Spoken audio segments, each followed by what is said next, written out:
Good afternoon, everyone. Can everybody hear me? My name is Ellie Feldman. I am the Managing Director of Wingman Insurance, and we are all here today to talk about some crazy cyber claim stories. As many of you know, this is my favorite topic to talk about in cyber: how to scare the pants off of your customers to get them to buy cyber insurance. Couple of housekeeping notes to start the webinar. Number one, there are handouts associated with this that you can download at any time. Please feel free to do so. Included in the handouts is the actual slides from this presentation. There's some data in here that you might want to use for marketing materials or other things, and we encourage you to do that. So anything that I've produced, you're welcome to use. Number two, if you have any questions throughout the course of the webinar, please don't hesitate to ask. There's a question section on your screen. Just type it in and I'll do my best to answer everyone's questions as we go along. And finally, if you have anything that you'd like to talk about, please let me know. You can give us any follow-up information by emailing me personally at Ellie, E-L-L-I-E, at wingmanins.com. So let's talk about our goals for today to start. I'm going to give you some cyber claim stories that you can use to talk to your customers. I'm going to hopefully teach you a few ways to find other examples, maybe more specific ones to use with your customers. I'm going to help you understand some common claim trends and give you some data to back it up. And then I'm going to answer all your questions. Okay, let's dig right in.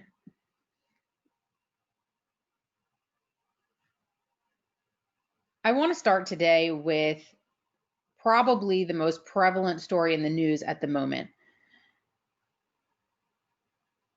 the city of Baltimore. So let me paint you a picture, as many of you know I like to do. 10,000 computers, roughly, in many different networks, tons of different departments in the city of Baltimore, one morning just go black. This can be handheld devices, servers, or actual desktop computers. The demand on the screen said they wanted approximately 13 Bitcoin, which equated on that day, the second week of May, to about $100,000. And that the city of Baltimore had 4 days to pay them the Bitcoin, or they would be locked out of their systems permanently. And in 10 days, they were going to either delete or disseminate all of the data. Now, this sounds insane, but when you think about all of the different things that are touched from this data breach, it really starts to hit home. Real estate transactions couldn't go through because it's an online closing filing system. Insurance agency licensing couldn't go through because that's an online filing system. I know for a fact that there was a parole process that was unable to be completed because it was a fully online system, as in, I believe they did not know which inmates in the city and county jail were eligible to be let out of prison because they only had digital files, and all of those were affected. Now, I glossed over this to start, but this happened in May. And I don't know if anybody's read the news this week, but it's still happening the last week of June. The city of Baltimore opted not to pay the ransom and have since been attempting to get systems back up and running. They did not have viable backups, and it's now going to cost them in excess of $20 million total to deal with this claim. But what's more is the fallout from this. Think about the number of realtors who couldn't complete transactions in the month of May, or agency licenses that lapsed, and the list goes on and on and on. The lawsuits that are going to ensue from this, because obviously a lot of data was stored on Baltimore servers, whether it be driver's license information or donor information or health information for all of their employees. There's going to be a class action lawsuit about this, and that doesn't touch the business interruption coverage for them and for all of the people who relied on them to do business. If you live in and around the city of Baltimore and you have not called every single business in your current book of business that doesn't have cyber and tell them how much they need this, because I hope they've been reading the news, then you've missed a golden opportunity and you should take it right now. Ironically, the ransomware, and they love, these criminals love to name their crimes. And this one happens to be a file called Robinhood that it is believed was, ironically enough, stolen from the NSA and turned into a ransomware attack. And Baltimore was not the only company that was hit with it. I mean, the only city that was hit with it, aside from a litany of public and private companies that have been hit with Robinhood. Greenville, North Carolina was also hit in April with Robinhood, and they are still dealing with the fallout. I mean, they are not as inept or as large as Baltimore, and so it's not making the news, but still, Greenville, North Carolina, same thing. If you live in and around Greenville, North Carolina, the Robinhood malware is in the news, and you should be calling your customers to tell them about this and that it could affect them personally, and that if they had a good cyber policy, their business interruption, even from the city of Greenville, would be covered. We can talk more about that if you have questions. But I want to give you some more examples that maybe aren't in the news that you might be able to use as well. An interesting example that I like to give is a claim that's on our book of business. We wrote this account, and it was a casino. And so naturally you're thinking big payout, and that's obviously true. It was also a ransomware demand, and you're going to hear this a lot. Ransomware is very prevalent right now, and not just in cities and municipalities. Businesses are getting hit with ransomware a lot too.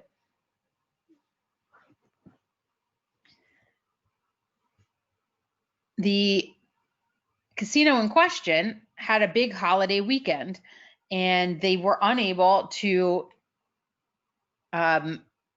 conduct any business, use the ATMs, etc., on a holiday weekend. Just imagine how much business interruption they lost getting their systems back up and running over a holiday weekend when you are a casino. But that same argument works for so many other industries.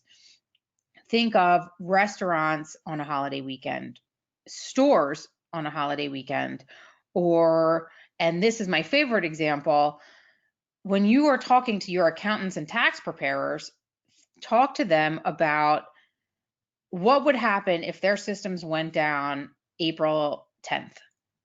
How much income would they lose? How big would the fines and penalties be for their customers, et cetera, that they would be liable for because their systems went down and they were unable to do their work on the biggest tax day and thus their biggest income day of the year. Again, guys, if you have questions or you want me to talk more about something, please just type it in. And finally, on my quick hits list, I want to talk about doctors. I want to use this example for two things. Number one, it explains that sometimes smart people do really stupid things. And also that training employees is important, and it can be a really good value add for your agency. A group of about 200 doctors in many practices across a region who were all networked together were all hit with the same phishing scam. And a phishing scam is when everybody gets an email and they just hope somebody clicks on it. And you only need one person to click on it. But in this particular case, 150 of these doctors all clicked on it. And what it did was allowed the bad actor to get access to each of their email systems. And doctors regularly email around patient charts and files or keep things on file on their computers or in their email. And so it gave access to all of this health data to the bad actors who had hit them with the phishing scam. Now, obviously, this is terrible on a number of levels. For one thing, that many people clicked on a bad email, and thus training becomes incredibly important. But it cost them over $1 million just to figure out what files were accessed and thus what customers, what patients they needed to contact because their data had been accessed. It cost them over $1 million just to do that. That doesn't even include the actual notification to the customer and obviously the PR nightmare that ensued. So these are 3 general examples of crazy claim stories that you can use.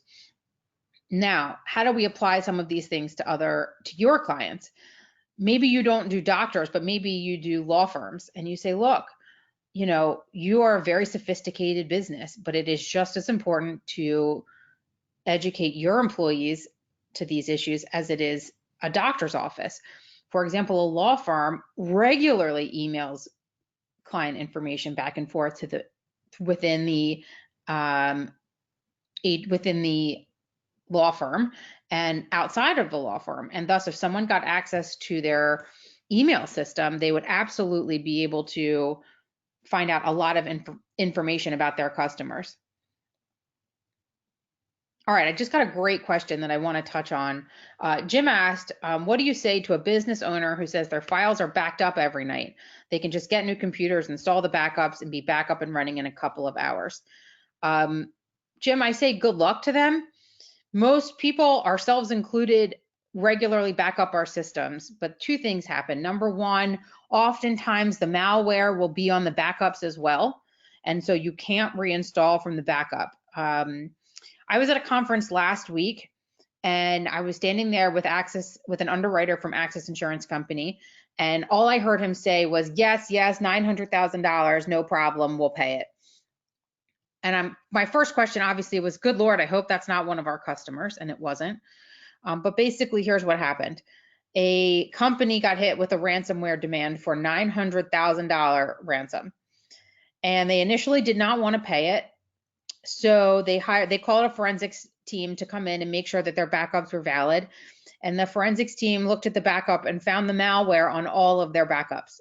So that wasn't a viable thing to do, because essentially what would happen is you would spin up the backup and get it up and running, and then they would just turn the ransomware back on, and they don't give you enough time to clean it out to make that decision. They ended up, by the way, paying the $900,000 ransom and getting the data back up and running. It was a colossal mess. So if a customer is fully confident that they have a good backup, that there's no chance at all that it's going to work, then they were never going to buy cyber to begin with. I think you have to impress upon them that attacks can come in a litany of different ways, that we don't even know what the next trends are going to be in cyber, and that for a small amount of money, even if you think you're secure, why would you put yourself in a position to have to pay hundreds of thousands of dollars in a ransom on the off chance that your backup doesn't work, or in the likelihood that your backup might not work? So I hope that helps you, but we'll talk more about that as well. So first, I want to say that we're coming out with a one sheet for you guys to use specifically with claim stories on it, and the ones on the slide you're looking at are on there, so you don't need to worry about it as far as writing any of this down. We're going to be providing this to all of you in about a week. It's also going to be included in the quote letter from now on, so that every time you print off the quote letter, you'll have claim stories there for your customers to read. And so we hope that's helpful to you in the future. We feel like this training is only one facet. It's getting the information directly to the customer, making them read how crazy this can be, will really help us and you sell the policy. So just a few of the examples here. A nonprofit had a ransomware attack. It was an extortion attack, which is very similar. And when they realized that they didn't need to pay it because they had a decent backup, the hacker got really angry and did what's called a DDoS attack, which is a denial of service. So imagine you have a website and you rely on the traffic to make your money. Well, they send computer bots 10 million at a time onto your website so that it looks like that many people are trying to access your website, and thus your servers, to save themselves, will shut down. And that's a denial of service attack. They had to do a lot of work to get back up and running. And the important things about this particular one is, number one, they didn't pay the ransom and still had an issue. Number two, full functionality took 2 months to get back, and it was an over $1.5 million total claim. This also was interesting, I think, because it was a nonprofit. And normally you think, oh, nonprofits, they don't really have the money to do something like this. Well, they had a cyber policy, and so it's okay. The next example I want to give is professional services. Again, it's a ransomware attack. This one was fine, essentially, but they still had to see what files were accessed, and they still had to do the data forensics. And again, that cost over $75,000. So when we're talking about things that come up with regards to a ransomware attack, the ransom itself is just one piece. Getting the data up and running is just one piece. The fallout can be immeasurable. So we talk a lot about healthcare, and we talk about healthcare a lot because HIPAA was in place for so long. That tends to be the number one first set of businesses that were buying cyber, and number two, targets, easy targets for hackers. And so healthcare companies obviously get hit more frequently. If you have a doctor's office in your book of business, you should be selling them a cyber policy. Dentist's office, etc., all the same. What's interesting here was, to me anyway, this particular hospital was hit with NotPetya, which is another named cyber attack. You guys might remember it from my fun story about Maersk, the shipping company. It also hit them. I love to use examples where, you know, we only read about one company, but the actual number of companies that are hit by any one attack, you know, are innumerable. And the reason why I say that is because people don't report cyber breaches if they don't have to. If they don't have insurance, they're not going to tell anybody if they don't legally have to. Interestingly, in this case, it was a $6.6 million breach that they only got $3 million for because that was their limit of insurance. And finally, in my claim stories that I want to throw at you, this is one that I find really fascinating. A large accounting firm who provides software, tax and accounting software for businesses, went down around the globe. They did everything they could to prevent the spread, but there were quite a number of businesses who were unable to, number one, make payroll because they relied on this software to process their payroll, to pay their bills because they were unable to do that, and et cetera, et cetera. The list goes down the line. They couldn't, you know, it was absolutely insane. That example is great for any of your clients that relies very heavily on a major player in the technology space to make their money. For example, if you have a retail operation and you use PayPal or Square or one of the larger payment processors, what would that person do? And you can say, well, we've had similar examples in the past of this happening. For example, an accounting software went down and all of their customers were unable to make payroll, and that's obviously unacceptable. If these companies had had a cyber policy, their business interruption would be covered.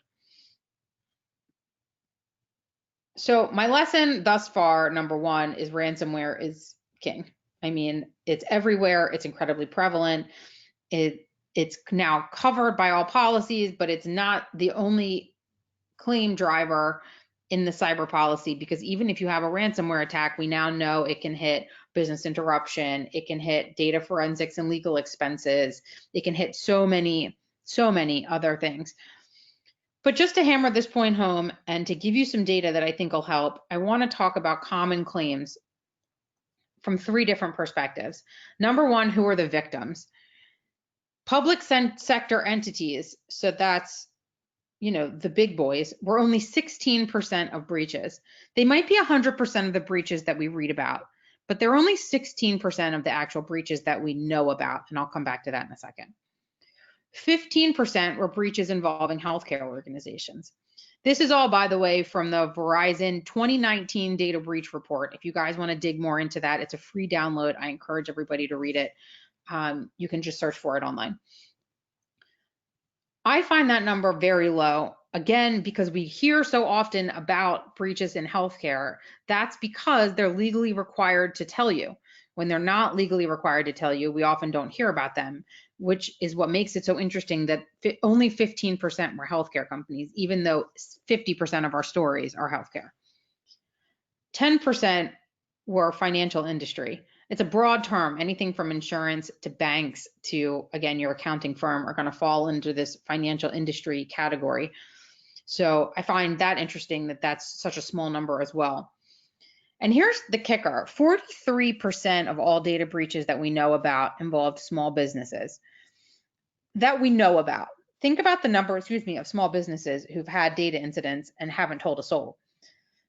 They can get away with it a lot easier than Target can. So I find that number to be low, probably in reality, but it's still quite high when you consider the number of data breaches that we're dealing with. I was on a call recently where they said, most important to us is training our employees because 80% of breaches are caused by an employee. That's not true, by the way. 34% involve internal actors. And that sounds like it means a criminal inside your company. No, most of the time that's employee error. 69% are perpetrated by outsiders. That's a ransomware attack, etc. Only 2% obviously are involved partners, meaning principals in a company. 5% are multiple parties, meaning usually this is one guy in a basement in Russia, rather than an organized or collective group of individuals.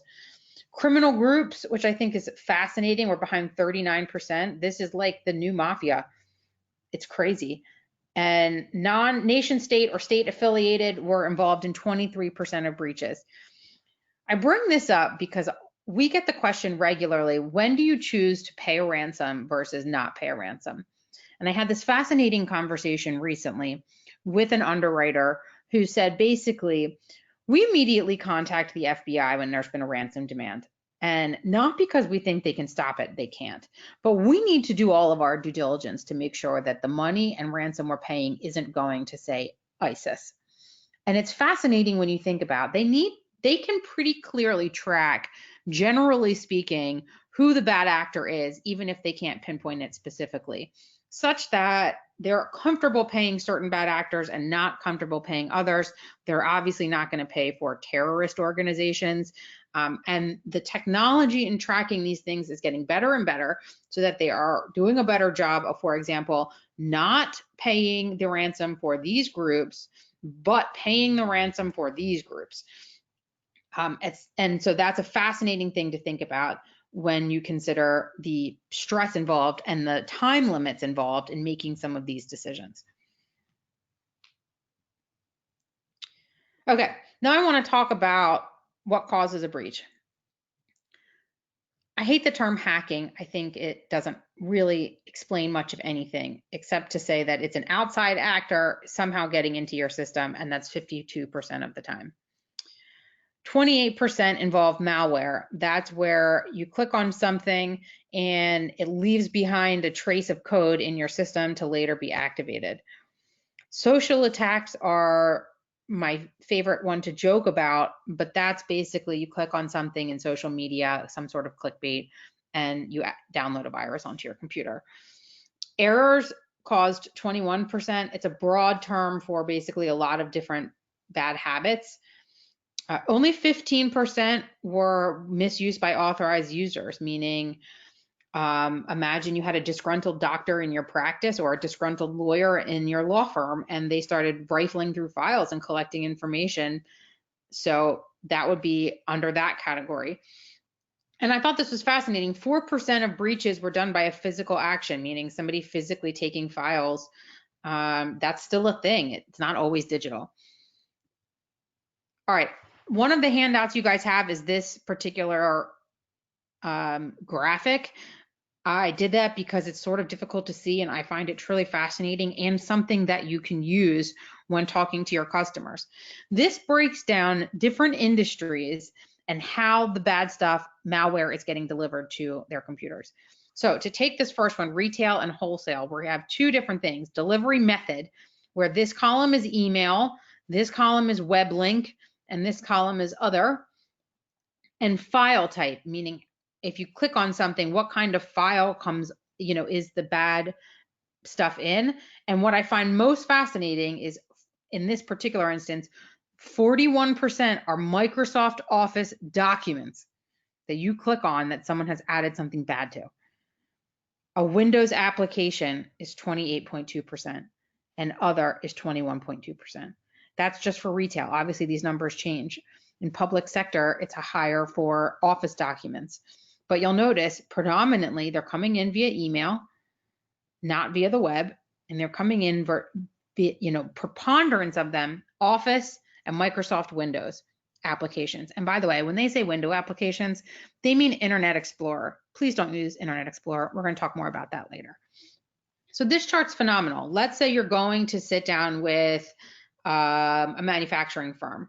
You can take these graphics and say, look, 98% of malware gets on your computers via email, and it's either going to be an Office doc or Windows or something from Internet Explorer. And here are some tips that we can give you to prevent that from happening, but it's still probably going to happen. So buy insurance. Okay, so I just got a great question. If there's a claim because the bad actor is a terrorist organization, does the insured get compensated somehow, or is it just not covered? There is a war exclusion, but that doesn't apply because it's very rarely an act of war. This has already been litigated, by the way, so that's quite clear. I've talked to Axis about this. They will pay the claim regardless. What they won't do is pay the ransom.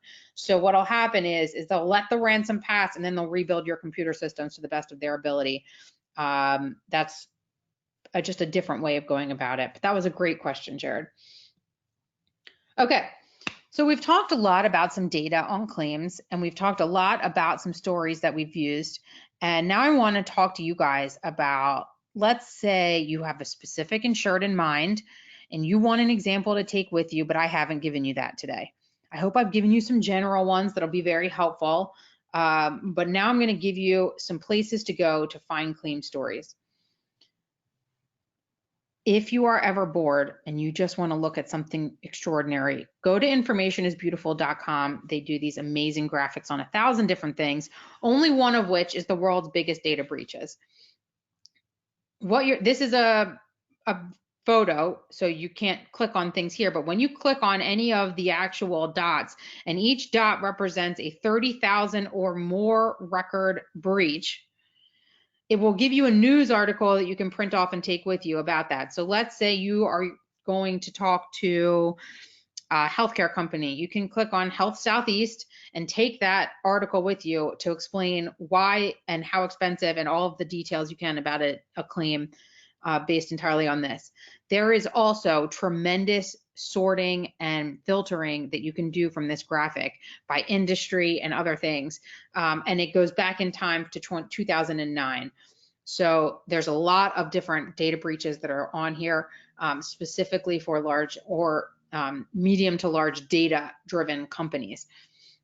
I encourage you to look at this website and play around with it and try to find an example that might work for you. There's some really interesting things here.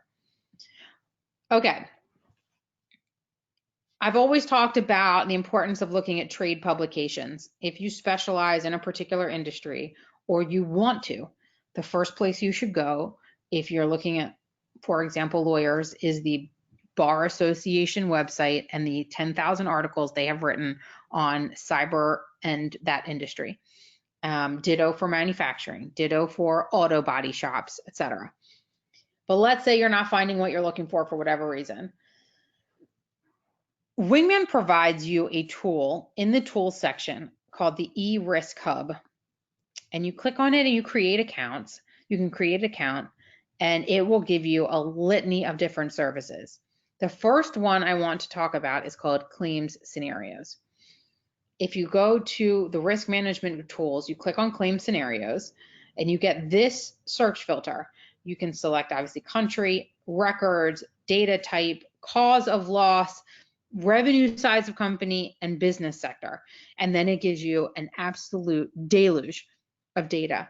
And you can choose, for example, like you see on my screen, it tells you how much the loss was for. You can click on it to get details. Some of the examples I gave earlier today actually come from this website. There are thousands and thousands and thousands of entries in this website because it is compiled by the largest provider of post-breach services for the insurance industry. It's fascinating. You can get very specific. So for example, let's say you're going after an accounting firm that's small. You do this, you can look through all of these and see if you can find something similar. I highly recommend you use the eRisk Hub. If you need help or instructions on how to log into the eRisk Hub, go on our live chat on our website and we will be happy to help you. And that is obviously for people who are signed up to write business with Wingman. Your customers also have access to it. And what you get, both you and your customer, from the eRisk Hub are a few really interesting things. Number one, the incident roadmap. If any customer of yours has ever asked you, well, what happens when there's a data breach? The incident roadmap walks you through the different processes that take place to get a breach handled. I encourage you to download it. It's in your handouts now on your screen, and it's great information from a legal perspective on what happens when there's a data breach. The Learning Center is going to give you videos and training for employees. I'm going to show you what that looks like in a second. It's phenomenal and it's a great resource and it's totally free for you. There's tools for risk managers. We talked about that. And then pre-breach resources is phenomenal. It's a list of vendors that, let's say, for example, you have a larger customer who really needs a disaster recovery plan. It gives you a number of vendors who can help them with that and ways to contact them. Okay, the Learning Center we sort of talked about, but look at some of the cool things that are on here. Microsoft Office best practices, which you can download. It's a PDF. How to create incident response and business continuity plans. Data breach risk prevention tips, etc. They go on and on and on with how all of these different tools that the Learning Center is going to give you to help you educate yourself and help you educate your insureds. Now, security and privacy awareness training is awesome. They are these like little videos done by a cybersecurity firm, and you can't really see them on my screen, but it's got everything from don't take the bait, learn more about phishing scams, including a test phishing scam, to little 5 to 10 minute videos on password security, privacy, etc., to help you train employees. And you can, anybody who buys a cyber policy or is a Wingman agent can use these videos and has access to them. I highly recommend them. All right, so what tips can you give your insureds to feel better prepared after you've scared the pants off them with these stories? We have a handout that's available in the tools section called 5 Top Tips to Secure Your Business. I encourage you to download it from the system or email us and we'll send it to you. But it boils down to a few things. Password management tools are important. That includes 2-factor authentication when available for any and all digital services that you use. Awareness is king. The more you talk about these risks with employees, the less likely they are to inflict this damage on you. And then my personal plea to each and every one of you to pick another browser than Internet Explorer. Get it off your computers. If you're not updating Internet Explorer on like a bi-weekly basis, you are in grave danger of getting malware on your computers. Run a virus scan and get it off your computer immediately. Google Chrome is good. Firefox is good. There are a litany of browsers out there that you can use that don't include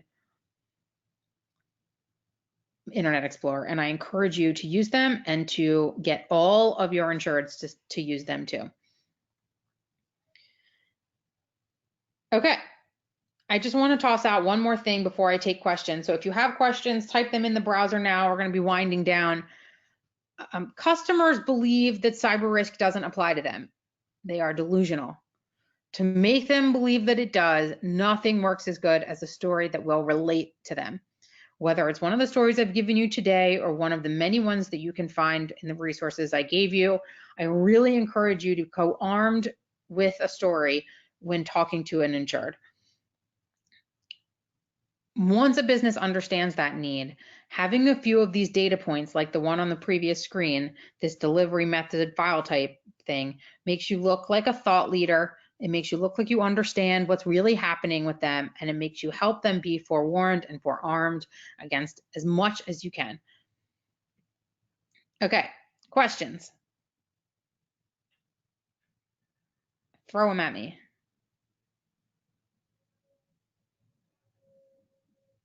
All right, while you guys are doing that, I will just say that I hope that you have learned a lot from this session. I feel like stories can be tremendously valuable. If you have a particular group of people that you're going after that are similar in nature, let us know and we'll see what we can do to help you compile some of these stories. But I encourage you to start with the eRisk Hub. All right, question. Does the policy pay the ransom? Mike, the answer is yes, absolutely. If it's what's best for the customer and they're legally able to do so, they will pay the ransom, just as they did with the doctor with the $900,000 claim I talked about from last week.